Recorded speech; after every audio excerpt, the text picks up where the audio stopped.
वासुदेवाय हरे परमात्मने प्रणतः क्लेशनाशाय गोविन्दाय नमो नमः।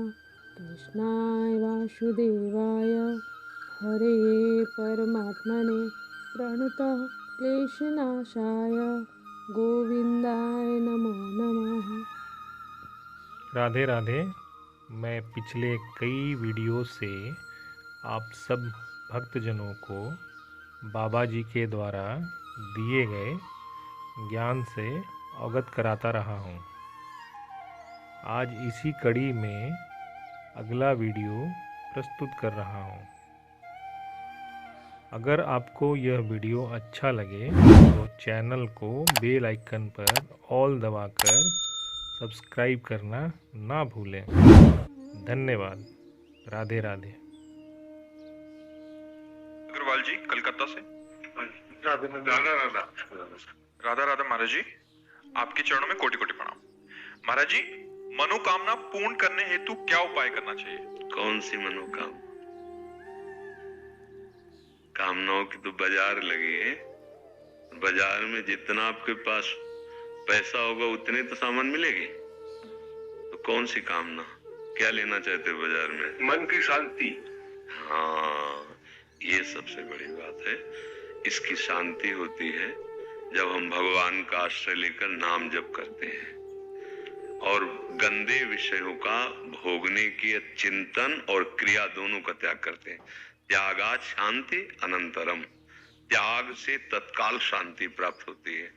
और विशेष परम शांति तो श्रद्धावान लभते ज्ञानम तत्परा संहितेन्द्रिया ज्ञानम लब्ध्वा पराम शांति मचिरेणाधिगच्छति।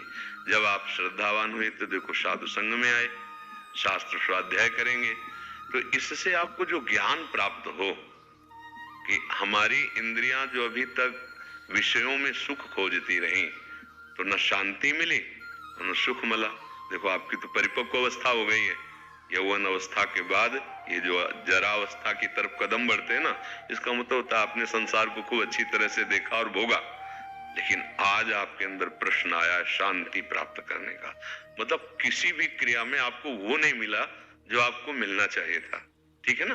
तो श्रद्धावान लभते ज्ञानम, श्रद्धावान को ये ज्ञान प्राप्त हुआ कि अभी तक हमारा जीवन जितना सुख और शांति की खोज में गया वो अशांति और दुख ही मिला। पक्का? अब संहितेन्द्रिया, अब इंद्रियों को अपने काबू में कर लो। त्यागा शांति अनंतरम, जब हम असत भोगों का त्याग कर देंगे और अपनी इंद्रियों को सत मार्ग में ज्ञान इंद्रियों को लगाएंगे। तीन का बहुत बड़ा योग है, आंखों का, कानों का और बोलने का। तीन जो हमारी चेष्टाएं होती इसी से भगवत चिंतन होता है। जो हम देखते हैं, जो हम सुनते हैं, जो हम बोलते हैं, मन वही पकड़कर चिंतन करता है। यदि हम ये देखना शुरू कर दें कि सब में श्री भगवान है और भगवान का नाम बोलना शुरू कर दें, राधा राधा कृष्ण कृष्ण हरि हरि, जो नाम प्रिय हो, और उनकी लीला का गायन करें और कानों से नाम सुने अंदर ही अंदर और बाहर से सत्संग सुने, तो हमारा मन वही चिंतन करने लगेगा। जब हमारा मन विषयों का चिंतन कर रहा था तो हम विषय क्रियाओं में सुख शांति खोज रहे थे। जब हमारा मन प्रभु का चिंतन करेगा तो खोजना नहीं पड़ेगा। पराम शांति मचिरेणाधिगच्छति। जो ही इंद्रियां बहिर्मुख से अंतर्मुख हुई और प्रभु का स्मरण तदाकार स्वरूप तन्मयता में या निरंतर अव्यावृत भजन, तो शांति नहीं, पराम शांति मचिरेणाधिगच्छति। पराम शांति किसे कहते हैं? मान होने पर, अपमान होने पर, निंदा होने पर, प्रशंसा होने पर, हानि होने पर, लाभ होने पर आपके हृदय में कोई फर्क न पड़े, उसे परम शांति कहते हैं। हानि हुई तो जय जय, लाभ हुआ तो जय जय, सुख दुखे समय कृत्वा लाभा लाभो जया जयो, ये परम शांति का स्वरूप है। वो क्षमता को प्राप्त महापुरुष हो जाता है जो श्रद्धावान शास्त्रीय ज्ञान सत्संग सुना, उसके द्वारा अपनी इंद्रियों को विषयों से हटाया और अपने लक्ष्य पे लगाया। अब उसे जो ज्ञान प्राप्त होता है स्वयं से, पढ़ा लिखा ज्ञान इंद्रियों को रोकने के लिए है नाम जप करते हुए, लेकिन जो अपने से जो बोध हुआ अपने आप का, अभी परम शांति को प्राप्त हो गया। तो शांति प्राप्त होती है भगवान के आश्रय से, गुरुदेव के आश्रय से, नाम जप से, इंद्रियों को भोगों से अलग करने से। क्योंकि अभी तक हमारी इंद्रियां भोगों में रत रही, अब अंदर वही चिंतन हो रहा है। अब चिंतन अशांति का हो रहा है। दुखालयम अशाश्वतम, संसार का स्वरूप दुखमय और परिवर्तनशील। देखो सब परिवर्तन हो रहा है। हमको कोई पता नहीं कि किस तारीख को जवानी आई थी, हमको कोई पता नहीं किस तारीख से बुढ़ापा आने, हमको कोई पता नहीं कि कब हमारी मृत्यु हो जाएगी। तो अशांति का विषय है ना। अब हमको ये पता है कि हमारी कितनी श्वासें बची, नहीं पता है। अब जितनी श्वासें बचे अब हम राधा राधा बोलकर व्यतीत करेंगे। अब हम गंदे आचरण नहीं करेंगे, अब हम भगवान के मार्ग में चलेंगे, तत्काल शांति प्राप्त होना प्रारंभ हो जाएगा। शांति की प्राप्ति भगवान के चरणों में है और अशांति की प्राप्ति संसार में है। दुख की प्राप्ति संसार में है, परम सुख की प्राप्ति भगवान में है। पर हमारी गति उल्टी हो गई, हम सुख और शांति की खोज संसार में करने लगे। इसलिए अब हम लौटे, जितनी श्वासें उतने से ही काम बन जाएगा। अगर हमारी आखिरी अभी श्वास हो और अभी राधा बोले, कृष्ण बोले, राम बोले, नारायण बोले, हरि बोले, तो अभी हमारा कल्याण हो जाएगा, अभी भगवत प्राप्ति हो जाएगी। इसलिए डरना तो है नहीं, चिंता करनी नहीं, पर अब हमारा एक भी श्वास का समय व्यर्थ ना जाए, ये हमें सावधानी रखनी, तो आपको शांति प्राप्त हो जाएगी। विनोद जी मुंबई से। श्री राधे राधे महाराज जी। महाराज जी, प्रेम की परिभाषा को जीवन की जवाबदारियों से कैसे परिलक्षित किया जाए? जैसे हम माँ में प्रेम किए हैं, भाई में प्रेम करते हैं, पत्नी में प्रेम करते हैं, पुत्र में प्रेम करते हैं, मकान में, दुकान में, रुपया में, मित्र में, सब हमारा प्रेम विभाजित है ना। ऐसे एक कुछ मान ले अपने प्रभु को, एक कुछ मान ले, बेटा मान ले, पिता मान ले, भाई मान ले, मित्र मान ले, गुरु मान ले, चेला मान ले, स्वामी मान ले, कुछ भी अपने प्रभु को इतने कृपालु है। और फिर वही मान करके वही भावना सब में कर ले। मेरा गोविंद मेरी माँ के रूप में, मेरा गोविंद मेरे भाई के रूप में, मेरा गोविंद मित्र के रूप में, प्रेम ही प्रेम हृदय में प्लावित हो जाएगा। पहले हम प्रभु को कुछ माने, अभी कुछ नहीं मानते, सच्ची मानिए। जितना हम अपने शरीर को प्यार करते हैं, जितना हम अपने शरीर संबंधियों को प्यार करते हैं, हम अपने प्रभु को इसमें से एक अंश में भी प्यार नहीं करते। और जब प्यार प्रकट होता है ना, तो अगर अभी तो 5 प्राण हैं, सूक्ष्म लगा के 10 प्राण हैं, अगर करोड़ों प्राण हो तो अपने प्यारे के लिए न्यौछावर हो जाए। प्रेम का मतलब है ना, अगर करोड़ों प्राण हो तो अपने प्यारे के लिए न्यौछावर हो जाए।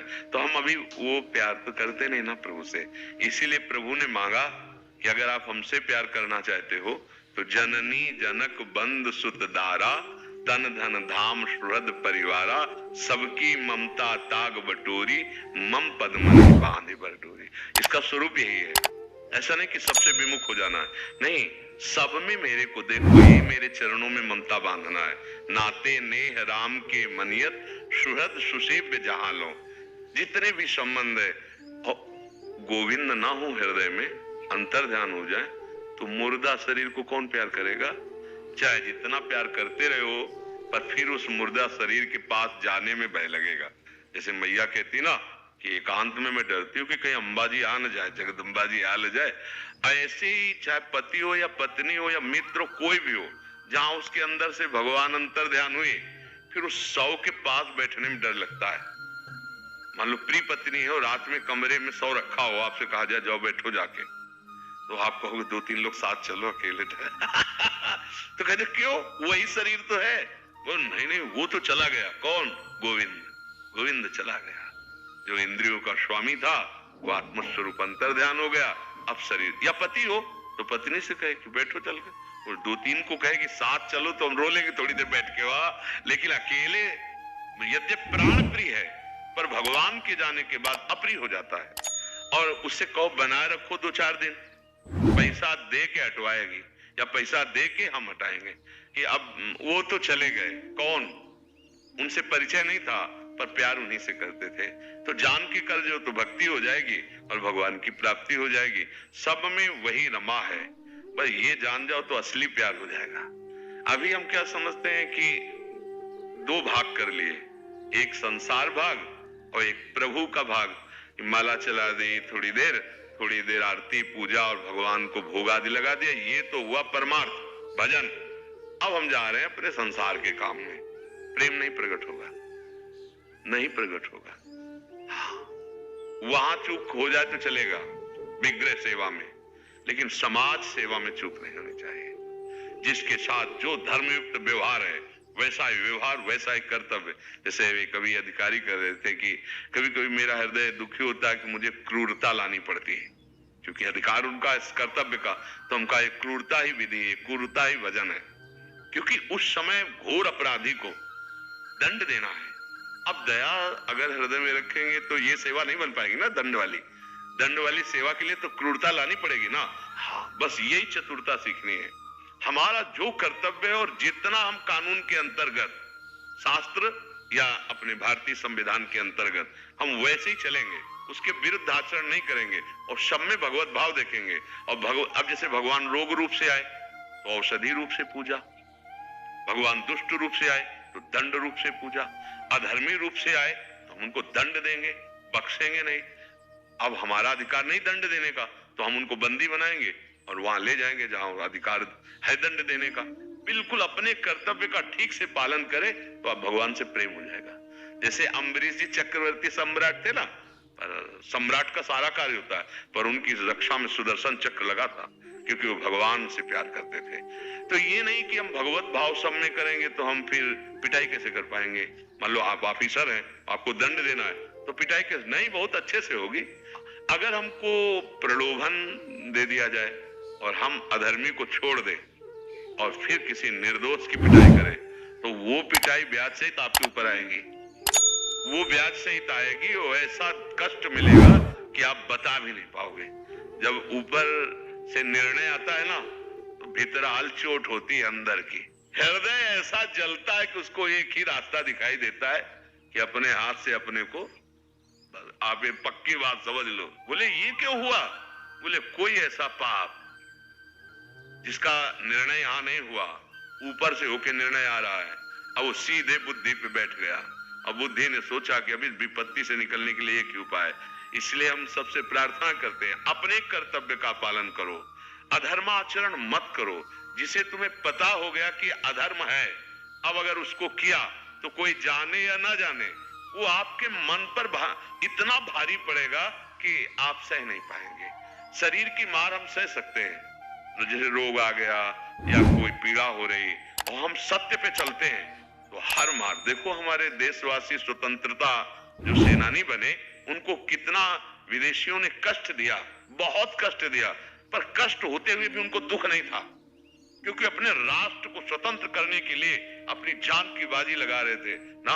तो अगर हम सत्य पे हैं तो कष्ट आएगा पर हम दुखी नहीं होंगे, और अगर हम असत आचरण करते हैं तो सुख आएगा पर अंदर से आप जलोगे। अंदर से सुख सामग्रियां एकत्रित कर ली, अंदर से आप भयंकर कष्ट पाओगे। ऐसी गलती हो जाएगी अनजाने में आपसे कि आप ऐसा बुरा फंसोगे कि निकल ही नहीं सकते, क्योंकि आपका वो अधर्माचरण है। तो हम भगवत प्रेम प्राप्ति के लिए इसी समाज में वो आचरण करें, नाम जप करते हुए, जिससे दूसरों को सुख हो तो भगवत प्रेम हो जाए। अब हम मंदिर में तो जाके खूब दंडवत करें और बाहर निकलकर पापाचरण करें, कुछ नहीं, मंदिर वाले सुनेंगे ही नहीं। आपको बता रहे भगवान मेरी नहीं सुनते, तुमने भगवान की सुनी? भगवान कह रहे सबके हृदय में मैं विराजमान हूं, ये बात तो तुमने सुनी नहीं। और मंदिर में गए और बाहर सबके हृदय में विराजमान भगवान के साथ छल किया, कपट किया, हिंसा किया, पापाचरण किया, तो अब मंदिर वाले भगवान तुम्हारी बात नहीं सुनेंगे।